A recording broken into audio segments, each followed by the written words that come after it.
ഇന്നലെ പറഞ്ഞ പോലെയല്ല കാര്യങ്ങൾ പോകുന്നത്. UDF ക്യാമ്പിൽ ആകെ നിരാശയാണ്. 110 സീറ്റിലധികം നേടി വിജയിക്കുമെന്ന് പറഞ്ഞ UDF ഇപ്പോൾ വിജയപ്രതീക്ഷ കൈവിട്ട പോലെയാണ് കാര്യങ്ങൾ നീക്കുന്നത്. അപ്പോഴും മുഖ്യമന്ത്രിയാകാനുള്ള സാങ്കല്പിക മുഖ്യമന്ത്രി സ്ഥാനത്തേക്ക് വേണ്ടിയുള്ള തർക്കം കോൺഗ്രസിൽ തുടരുന്നുണ്ട്. ഏറ്റവും ഒടുവിൽ ഇതാ എറണാകുളത്ത് VD സതീശനെതിരെ ഫ്ലക്സ് ബോർഡ് ഉയർന്നിരിക്കുന്നു. അതും DCC ഓഫീസിൻ്റെ മുന്നിൽ. എന്താണ് ഫ്ലക്സ് ബോർഡിൽ പറയുന്നത്? PR വർക്കിൻ്റെ ബലത്തിൽ രമേശ് ജിയെ പോലെയുള്ള സീനിയർ നേതാക്കളെ താറടിച്ച് കേരളത്തിൻ്റെ മുഖ്യമന്ത്രിയാകാനുള്ള സതീശൻ്റെ വ്യാമോഹം വിലപ്പോകില്ല. ഇന്ത്യൻ നാഷണൽ കോൺഗ്രസ് ഫാമിലി എന്ന് പറഞ്ഞുകൊണ്ട് എറണാകുളം DCC ഓഫീസിന് മുന്നിലെ ഫ്ലക്സ് ബോർഡാണ്. എറണാകുളം DCC എന്ന് വെച്ചാൽ VD സതീശൻ്റെ തട്ടകമാണ്. തട്ടകത്തിൽ തന്നെ VD സതീശന് എതിരെ പ്രതിഷേധ ഫ്ലക്സ് ഉയർന്നു എന്നർത്ഥം.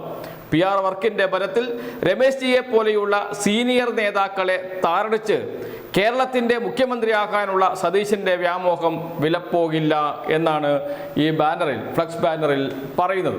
എന്ന് വെച്ചാൽ നേരത്തെ സോഷ്യൽ മീഡിയയിലൂടെയാണ് നേതാക്കൾ അവരുടെ നിലപാട് പറഞ്ഞുകൊണ്ടിരുന്നത്.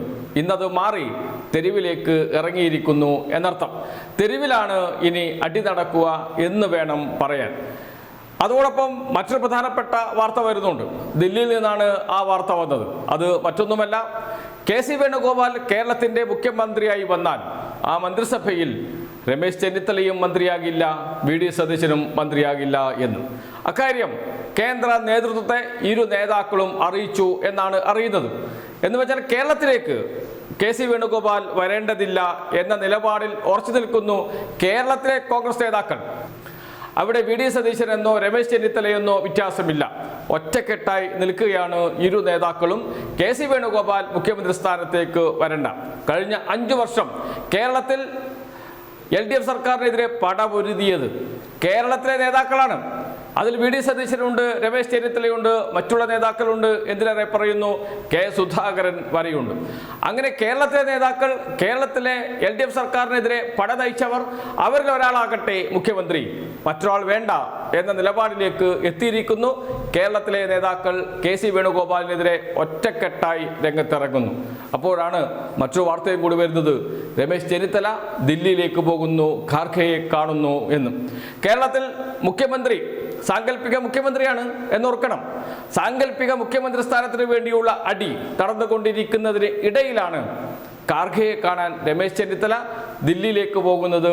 ദില്ലിയിൽ AICC പ്രസിഡന്റിനെ കണ്ട് സംസാരിക്കും എന്നാണ് വാർത്തകൾ വന്നിരിക്കുന്നത്. നേരത്തെയും ഖാർഗെയെ കാണാൻ പോയിരുന്നു എന്ന വാർത്ത വന്നിരുന്നു രമേശ് ചെന്നിത്തല. പക്ഷെ അദ്ദേഹം പോയത് വേറൊരു കാര്യത്തിനാണ്. ആ കാര്യം നടത്തി അദ്ദേഹം തിരിച്ചു വരികയും ചെയ്തു. പക്ഷെ വാർത്തകളെ പൂർണ്ണമായി വിശ്വസിക്കാൻ കഴിയില്ല. ഖാർഗെയെ AICC പ്രസിഡന്റിനെ രമേശ് ചെന്നിത്തല കണ്ടാൽ മാത്രമേ കണ്ടു എന്ന് പറയാൻ കഴിയുള്ളൂ എന്നോർക്കണം. എന്ന് വെച്ചാൽ സാങ്കല്പിക മുഖ്യമന്ത്രി സ്ഥാനത്തിന് വേണ്ടിയുള്ള ഈ മത്സരം കേരളത്തിലെ കോൺഗ്രസ് നേതാക്കളിൽ പോലും അതൃപ്തി ഉണ്ടാക്കിയിട്ടുണ്ട്. അണികളിൽ വലിയ തോതിൽ അതൃപ്തി ഉണ്ടാക്കിയിട്ടുണ്ട് എന്നാണ് KPCC പ്രസിഡന്റ് സണ്ണി ജോസഫ് പറയുന്നത്. അതേസമയം കോൺഗ്രസിൽ ഇതൊക്കെ സാധാരണമല്ലേ, ഇതിനേക്കാളും വലിയ മത്സരം നടന്നിട്ടില്ലേ ഇതിനു മുമ്പ് എന്ന് ചോദിക്കുന്നവരുമുണ്ട്. കാരണം അത് കോൺഗ്രസിൻ്റെ ഒരു ശൈലിയാണ് എന്നതുകൊണ്ട് തന്നെ.